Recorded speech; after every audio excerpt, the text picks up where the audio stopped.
おはようございます。シンガポール人の J です。Hi guys, it's J here. 2022年11月13日よりトンプソンイーストコースト線フェース3が開通しましたので、11個の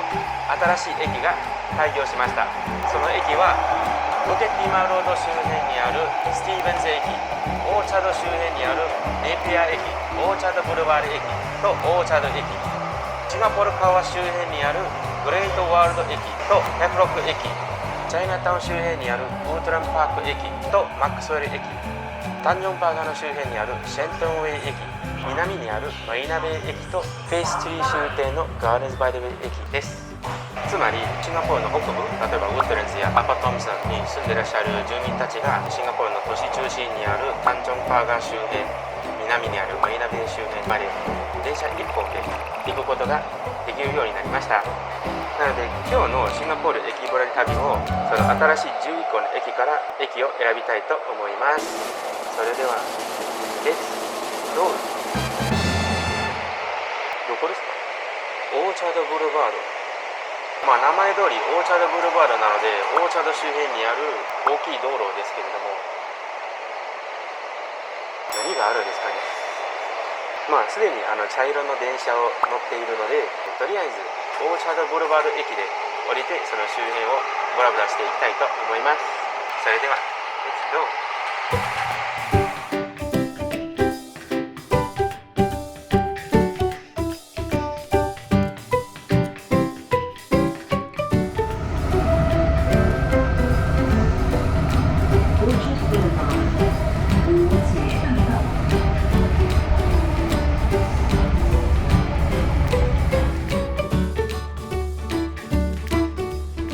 でオーチャードブルバード駅は、出口2つあるんですけれども、この周辺のランドマークリストを見たら圧倒的に出口1番の方が物が多いみたいので、これから出口1番でその周辺をブラブラしていきたいと思います。はい、ただいまオーチャードブルバード駅を出ました。でオーチャードブルバード駅周辺はあそこにタンリンモールと、これ確かにホテルジェン・エッタンリンと思いますね。というちょっとタンリン関係の、建築物が多いんですけれども、ではまずこの出口のすぐそばにあるツーリズムコートに行ってみたいと思います。ちなみにツーリズムコートはシンガポール観光局の本部です。でツーリズムコートのロビーにいろいろなシンガポールの観光業界歴史関連の展示がありますし、ここに1体のマーライオンがいるんですけれども、残念ですが平日の朝7時から夕方7時半までしか営業していないので、今日は入ることができませんでした。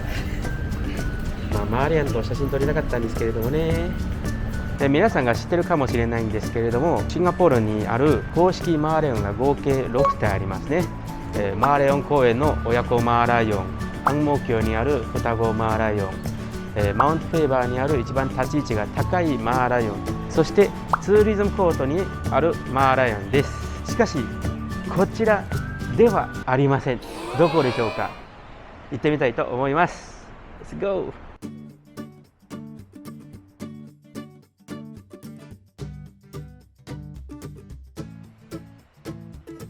はい、こちらはシンガポールにある6体目の公式マーライオンです。ちょっと細いですねであんまり説明とかもないので、帰ったらネットで情報を調べてみます。ツーリズムコートのドライブウェイにあるマーライオンは和薬を塗ったポリ系人工大理石から作られました。こちらの彫像は1995年にフィリピンで制作されたもので、シンガポール観光局が公認した6体目の公式マーライオンです。はい、それでは次の場所へ行きたいと思います。レッツゴー。はい、ただいまオーチャードブルバード駅の出口2番にいます。早速ですが、これからオーチャードブルバードという道路をブラブラしていきたいと思います。それではレッツゴー。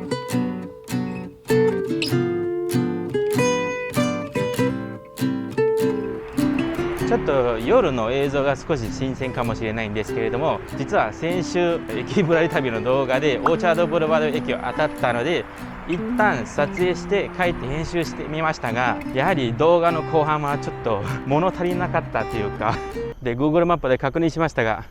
本当に何もないですいやなので今日は、追加撮影ではなくて再撮影しに来ました皆さんが先ほど見たかもしれないんですけれども、オーチャードブルワードの中国語名はオーチャード大道って書いてますね。大きい道で、ブルワードは英語でもともとの意味はこういう大きい道路で左右道路の横に木が立ち並んでいるという道路ですね。あら、暗くなっちゃった。ちょっと眩しすぎる。なのでシンガポールの MRT 駅はよくその駅の位置のエリア名で名付けられたことが多いんですけれども、オーチャードブルワードはその少数の道路名で名付けられた駅の一つですね。そして、徒歩で約5分でこのオーチャードブルワードとペタソンロードの交差点に着きました。そちらはアイオンオーチャードです。もう近すぎて、こちらは茶色線のオーチャード駅の出口の一つです。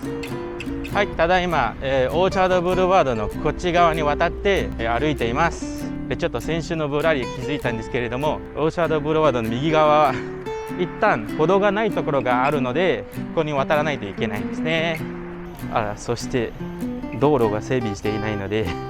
渡らないといけないです。そして朝歩いたらまだ緑とか見えるんですけれども、夜になったら緑すらも見えないぐらい真っ暗です。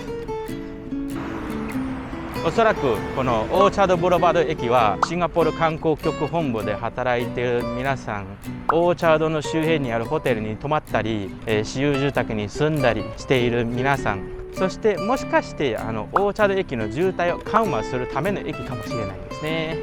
はい、これでオーチャードブルワードの最後まで来ました。で先週の撮影もここまで歩いてそこから駅に戻りましたが、撮影の内容があんまり足りなかったです。でオーチャードロードもオーチャードブルワード駅の周辺にもありますし、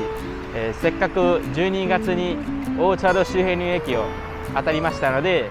これからオーチャードロードも少しブラブラしていきたいと思います。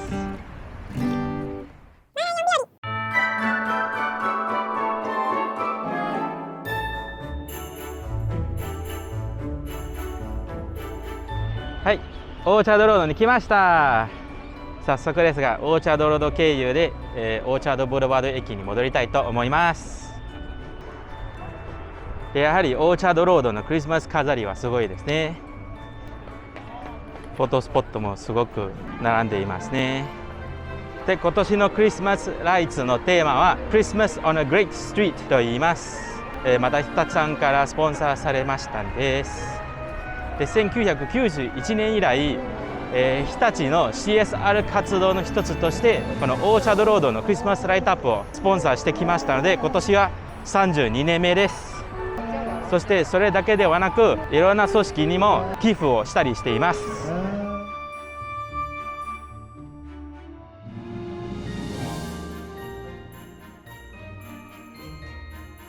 すごいですね、この釣りも。なんかマジックショーやってます。すごく活気が戻ってきたようですね。でシンガポールが独立してから以来、いくつかの観光ブランドでシンガポールを宣伝してきましたんですね。例えば1960と70年代にシンガポールのブランド名はインスタントアジアです。そして1977年にサプライジングシンガポールで1996年にニューエイジアシンガポールです。で2004年にユニークリーシンガポールというブランドで宣伝してきましたが、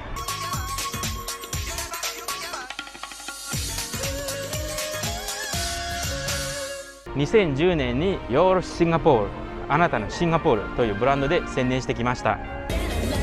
This is my Singapore. Come make Singapore your own at yoursingapore.com. そして2020年からシンガポールの観光ブランドは You think you know Singapore? This is your stage! This is where passion is made possible. なので今のシンガポールのブランドを見たらなんか赤い丸の中に SG って書いてるんですね。こういうマークがついてるのはシンガポールのローカルブランドです。そしてただいまアイオンオーチャードにいるので、これからこちらの地下道でウィーロックプレイスまで行かないといけないです。